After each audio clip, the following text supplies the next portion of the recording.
Carolyn, you said to me a few days ago, and a few times more before then, there are a handful of people in this world who, after seeing them at their very best and very worst, you still respect, whom you still look up to. Mark was on that list, and so is Zia, and I agreed.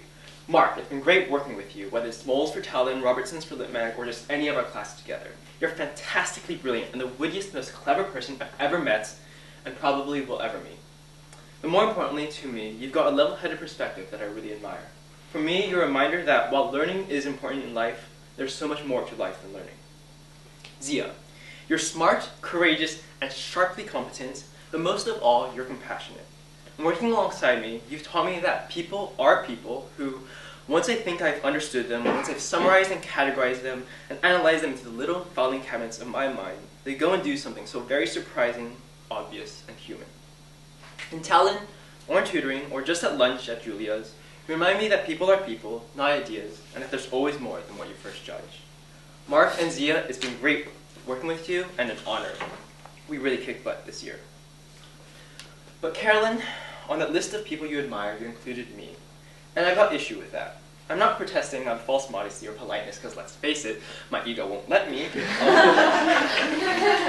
I'm protesting because I think, and I more importantly hope, that you're wrong. But I'm getting ahead of myself. You and I, we've been through the most of our lives together, and it's been a great 12 years running alongside you. Disneyland in 8th grade, Portland junior year with donuts next to the Don't Movie Theater, bravely, stupidly, and awesomely performing at the Diversity Assembly sophomore year, oogling and gossiping about hot senior editors, bumming around downtown Mountain View to get fried chicken and PMC with Allie, or just simply bumming it at your house for a movie. Life has written a long and sprawling chapter for us, but more importantly, we've left our notes in the margins. We've had the little things. The little things don't make a life, but they do make a life worth living.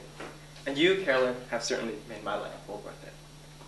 Granted, it hasn't always been fun and games with you and me. We've had boy drama freshman and sophomore year, Talon late night disasters, more boy drama junior and senior years, and we've driven each other crazy with our stubbornness, our hastiness, and our stupidity, but I'm probably a bit more guilty of that than you. My personal favorite, in 2nd grade, I jumped on a ketchup packet just for fun, and when I turned around, you were standing there in your dress for picture day nonetheless, covered in red with the biggest WTF on your face. I'll never forget that face, because it's the exact same face you give me when I try to hide inappropriate drawings in the paper during late nights.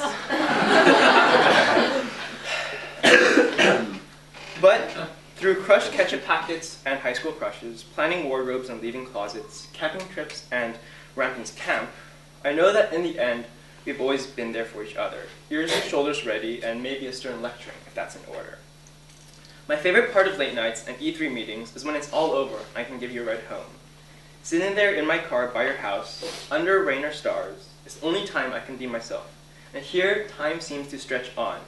We both know it doesn't because of our parents' phone calls, asking why we aren't home yet, and reminding us of homework left undone. And in the end, these moments are why I'm standing up here, in front of everyone, asking you to not look up to me. When we were freshmen and you came to me for advice on schools and parents and boys, I loved it. I thought you were naive and needed to grow up. I loved preaching and ranting and just showing off how very clever I thought myself to be. But now, 3 years later, I find myself coming to you for help. And I find it harder to follow any one of your pieces of advice than any of my ambling philosophisms. I think I was very wrong about who needed to grow up. In 10 years, I don't want to reflect on high school with cynicism, or even worse, nostalgia. So let's do away with lections and pedestals. There's no fried chicken or PMC up there, and the view of the boys isn't as good. I don't want you to look up to me because I don't want to be looking down on you. I'd much rather look to my side and find you there, sitting next to me, under rain or stars, timelessly.